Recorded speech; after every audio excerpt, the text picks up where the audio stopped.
de watervoorziening. Ik dacht van, dat gaat toch gewoon door? Maar alles werkt met elektrisch, hè? Pompen om dat naar de huizen toe te brengen.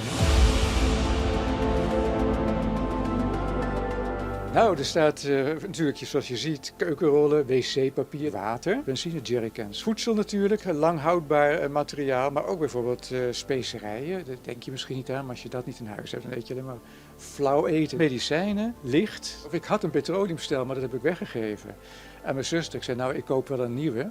Maar die zijn op het ogenblik dus niet meer te krijgen sinds een aantal weken hier in de omgeving. Dus bij de inbrengwinkels en zo. Het is bedoeld voor 3 tot 5 dagen stroomstoring, niet voor oorlog. Want dan heb je een heel ander verhaal natuurlijk. Ja. Hè?